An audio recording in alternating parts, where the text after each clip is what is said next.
Gamers, welcome to the channel. If you've ever picked up a controller, you've probably heard a few wild claims about what gaming supposedly does to you. Some are funny, some are a little scary, and some are just flat out wrong. What if I told you some of the things gamers still believe are totally false and science has the receipts? So today, we're diving into the most common gaming myths that just won't die and breaking down why they're completely off the mark. Violent games makes you violent. This one's been around since the 90s. The idea that playing video games that are violent turns players, especially teens, into aggressive, dangerous people. Games like Doom and Mortal Kombat got blamed every time something awful happened. Politicians pointed fingers, news anchors sounded the alarm, and for a while, people bought into it. But here's the thing. After decades of research, this theory falls apart. Crime stats are down. Violent games are more popular than ever. Turns out millions of us have played violent games and we're not here throwing punches in real life. In fact, controlled studies were like one where people played GTA versus The Sims showed no difference in aggression or empathy. Even Oxford ran a massive study and found zero link between violent games and violent behavior. So what actually causes the youth so violent?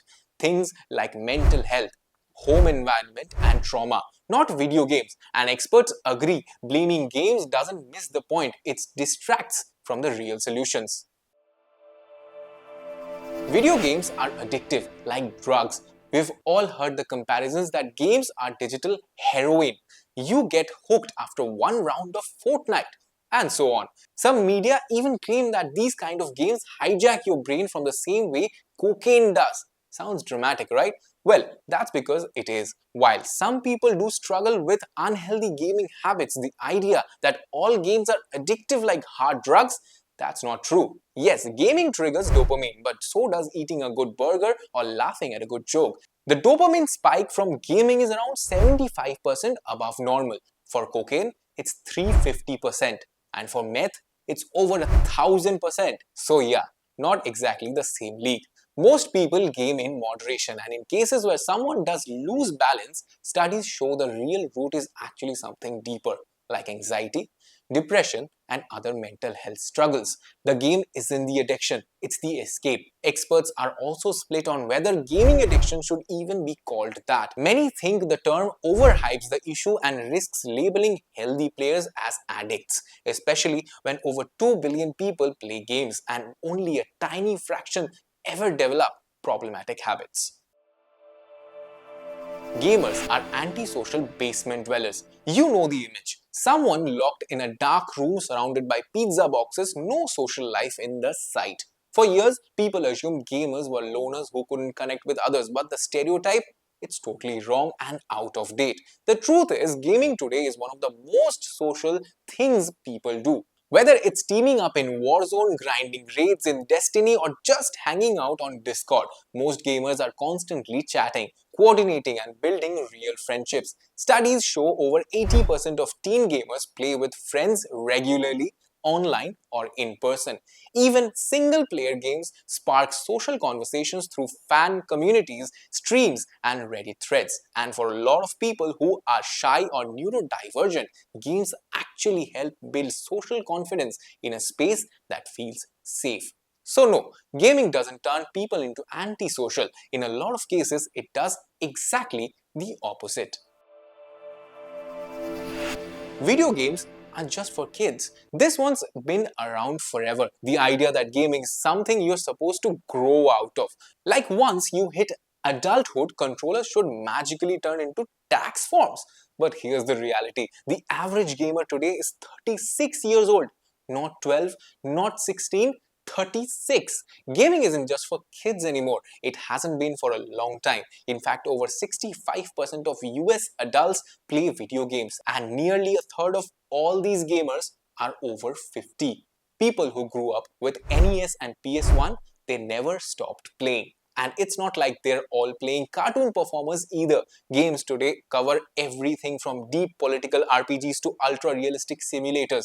There are games about grief, survival, history, art, you just name it. If gaming was just for kids, we wouldn't have been mature billion-dollar titles like The Last of Us or Cyberpunk 2077 leading the industry. So, bottom line, gaming grew and so did the gamers. Hardly any women play video games.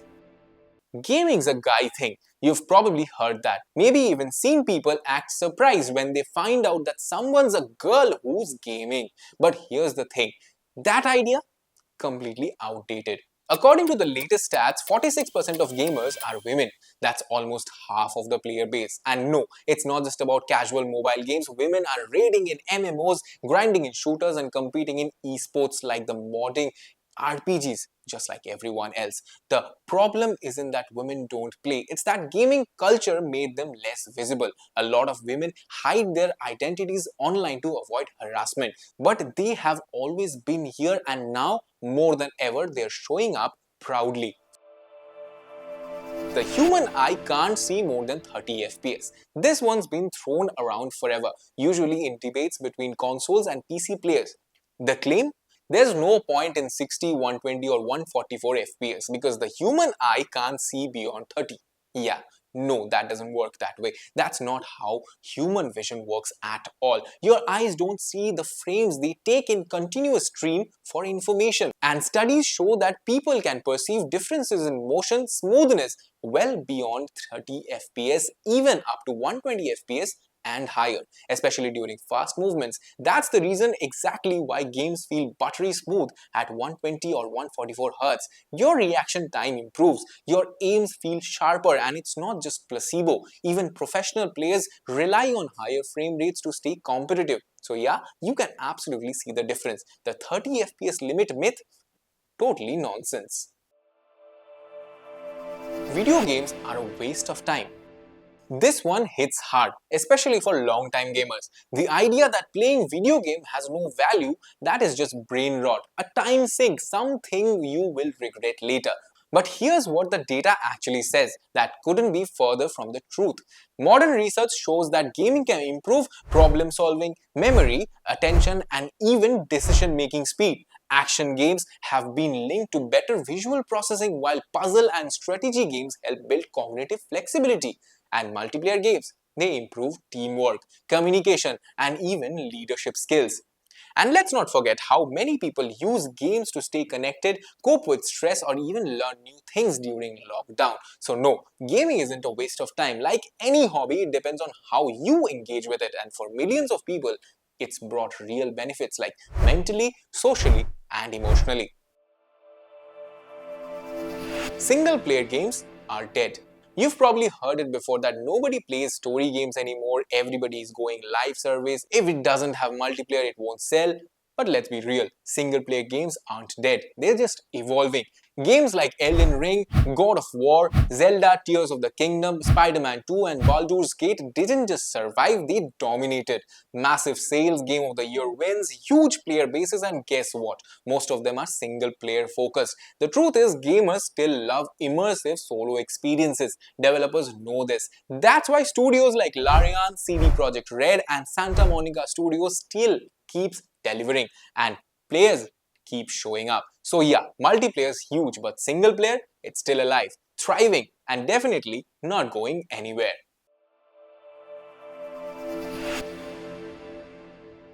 So there you have it.